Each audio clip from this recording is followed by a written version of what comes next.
The United States of America paid tribute money to the Ottoman Empire. Yes, the same young republic that declared independence from Britain was sending gold, ships, and weapons to an empire ruled from Istanbul. It's one of the most buried stories in American history. A forgotten chapter where the stars and stripes met the crescent moon. And the truth behind it will shake your view of both American pride and Ottoman power. The late 1700s, the young United States was free, but not safe. After the Revolution, America lost Britain's naval protection. Its merchants now sailed alone through the treacherous waters of the Mediterranean, waters ruled by the Barbary corsairs, Muslim seafarers from North Africa who swore allegiance to the Ottoman Sultan. From the shores of Algiers, Tripoli, and Tunis, Ottoman banners fluttered above fleets of fast ships. They captured sailors, seized cargo, and demanded payment, tribute, from every Christian nation that wished to pass safely. Britain, France, Spain, they all paid. And in 1793, when American ships appeared, they too were seized. Captured sailors were chained, paraded through Algiers, and sold as slaves. Letters from American captives begged Congress for help. We are stripped of liberty. We kneel beneath the crescent flag. The U.S. government faced a choice: build a navy it could not afford, or pay the Sultan's governors. In 1795, the impossible happened. The United States, a republic born to escape monarchy, signed a peace and friendship treaty with the Regency of Algiers, a province of the Ottoman Empire. The document was written in Arabic and Turkish. It began, "In the name of Almighty God, there shall be perpetual peace between the United States of America and His Imperial Majesty the Sultan of the Ottoman Empire." But peace came with a price.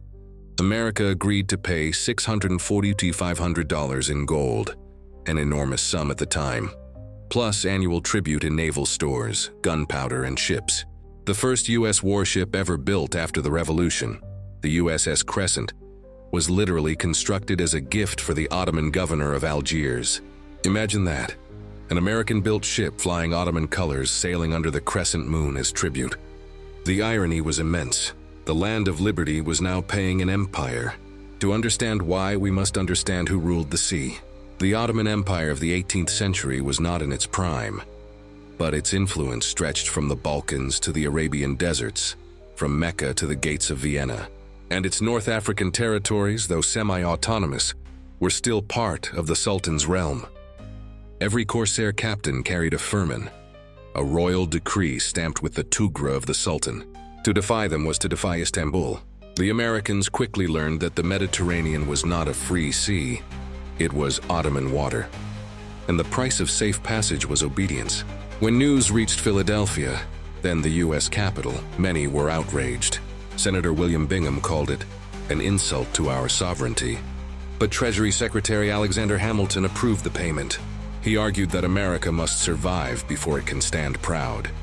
Shipments of Spanish dollars and gold bars were quietly loaded into vessels and sent across the Atlantic. In Algiers, the Ottoman governors received them with ceremonial grandeur. American officials were required to bow, remove their shoes, and kiss the hand of the Dey, the Sultan's appointed ruler. The same country that had rebelled against King George III was now kneeling before a servant of the Ottoman Caliph. In Ottoman Istanbul, the story was viewed differently. The Sultan saw himself as protector of all Muslims, ruler of 2 lands and 2 seas.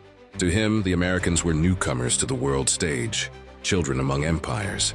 Chroniclers in Istanbul wrote of the new Franks from beyond the Western Ocean, paying tribute, a sign that the Crescent still ruled over the Christian world. And yet the Ottoman chroniclers also admired America's rise, comparing its independence to the legendary rebellion of ancient tribes seeking justice. It was said that when the U.S. tribute ship arrived, the Sultan's astrologers noted a rare celestial alignment, Venus and Jupiter over the Bosphorus, a symbol, they claimed, of East and West exchanging destiny.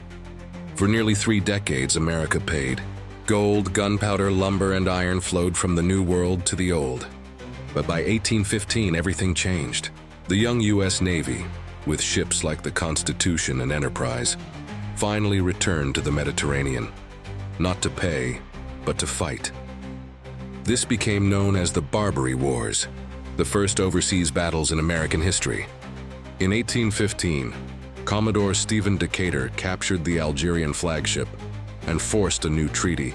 America would pay tribute no more. It had learned from the empire, and now it stood beside it as an equal on the sea. Few Americans know that their first foreign payment was not to Britain or France, but to the Ottoman world. And few realize that this encounter shaped both nations. America's first navy was built because of the Ottomans. The U.S. Constitution itself authorizes Congress to provide and maintain a navy, a clause born directly from fear of Barbary corsairs.